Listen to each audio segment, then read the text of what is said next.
అక్కడ ఏ ఒక్కరికి జరిగిన అద్భుతాలు, ఆశ్చర్యకాలు, మహత్కార్యాలు జరుగుతాయి.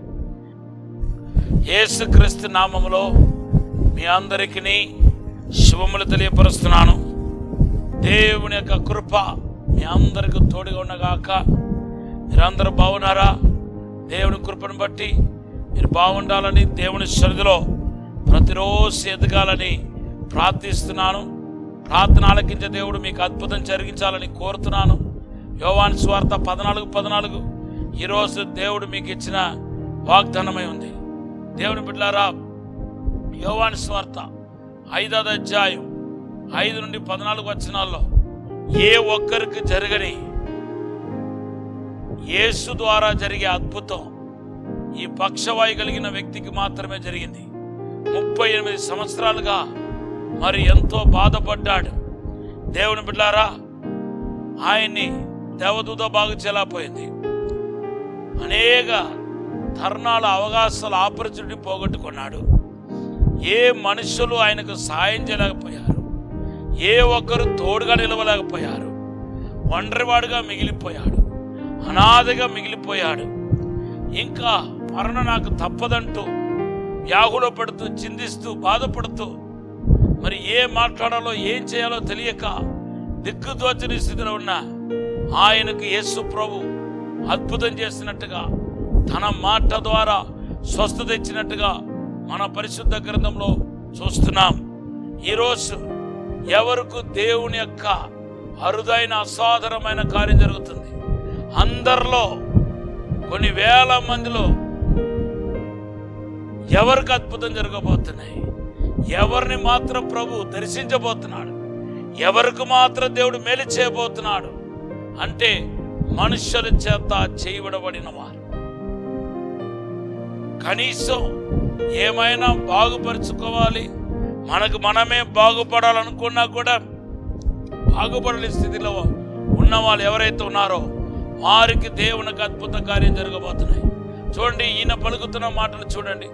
యోహాను సువార్త 5:5లో అయ్యా, నన్ను నీళ్ళు దించడానికి ఎవరు లేరు, నేను దిగటానికి ముందు ఇంకొకటి దిగిపోతున్నాడు అంటున్నాడు. దేవుని బిడ్డలారా, తనకు తానే వెళ్ళి స్వస్థత పొందుకున్న పరిస్థితి అక్కడ కనపట్లేదు. పోనీ ఎవరైనా వచ్చి సాయం చేస్తారనుకుంటే అది కూడా కనపట్లేదు. అటువంటి నిస్సాయపు స్థితిలో ఉన్న వ్యక్తిని, ఏ ఆధారం లేకుండా ఒంటరివాడుగా బ్రతికిన వ్యక్తిని యేసు దర్శించాడు. ఈరోజు కూడా ప్రభు నిన్ను దర్శించబోతున్నాడు. నీకు ఒక అసాధారణమైన అద్భుతమైన కార్యం జరగబోతుంది. నువ్వు ఏ విషయాన్ని గురించి బాధపడుతున్నావు? ఏదో దీర్ఘకాలంగా నిన్ను వేధిస్తున్నాయి, ఏదో దీర్ఘకాలంగా బాధ పెడుతున్నాయి. అయ్యా, నాకు దేవుడు ఎప్పుడు అద్భుతం చేస్తాడు, ఎప్పుడు నాకు మేలు చేస్తాడు, ఎప్పుడు నా జీవితం మారుతాయి, ఎప్పుడు నా ప్రవర్తన మారుతాయని కలవరపడుతూ, దిగులు పడుతూ, వేదన పడుతున్నారేమో. ఈరోజు నేను ప్రవచిస్తున్నాను, దేవుడు నీకంత అసాధారణమైన కార్యం జరిగించబోతున్నాడు. ఐగుప్తు దేశంలో ఊర్లో ఉన్న ఏ ఒక్కరికి అద్భుతం చేయలేదు, కానీ ఇశ్రాయేలు ప్రజల ఇంటికి మాత్రమే అద్భుతం చేశాడు. ఎందుకంటే వాళ్ళ ఇంట్లో గొర్రెపిల్ల రక్తము చిందించబడ్డాయి. ఈరోజు కూడా గొర్రెపిల్ల రక్తం చిందించబడితే నిర్గమకాండ 14వ అధ్యాయం మరి 1 నుండి 35 వచనంలో రాయబడిన అద్భుతాలు మీ జీవితంలో జరుగుతాయి. Thank you Lord. పరసంబంధంగా భూసంబంధంగా ఆశీర్వదించబడతారు. ఈరోజు యేసుక్రీస్తు రక్తానికి సమీపించండి. అలా సమీపించినప్పుడు యేసుక్రీస్తు రక్తం మిమ్మల్ని మొదటిగా కడుగుతాయి. 1 యోహాను 1:7 రాయబడి ఉంది. తర్వాత అదే యేసుక్రీస్తు రక్తం మిమ్మల్ని తండ్రికి సమీపస్తుడుగా చేస్తాయి. ఎఫెసీ పత్రిక 2:13 రాయబడి ఉంది. అదే యేసుక్రీస్తు రక్తం మిమ్మల్ని నీతిమంతుడిగా చేస్తాయి. రోమాపత్రిక 5:9 రాయబడి ఉంది. అదే యేసుక్రీస్తు రక్తం దేవుని బిడ్డలారా సాతాను క్రియలను లయపరుస్తాయి. ప్రకటన గ్రంథం 12:10-11 రాయబడి ఉంది.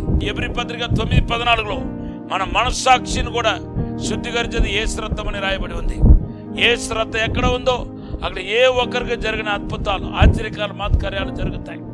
ఈ మాటలు దేవుడు దీవించిన గాక. పరిశుద్ధము నమ్మకమైన పరలోక తండ్రి, నీ రక్తం దగ్గరికి వచ్చాం ప్రభా. యేసు రక్తం అయ్యా మన కడిగి శుద్ధీకరించి నీతిమంతులుగా చేయనగాక. అసాధారణమైన అద్భుతమైన కార్యం జరగగాక. మేలు చేయమని తాకుమని యేసు నామములో అడిగి వేడుకుంటున్నాము తండ్రి. ఆమేన్. Have a blessed day. దేవుడు మన దీవించిన గాక. దేవుడు మన వర్ధలించిన గాక.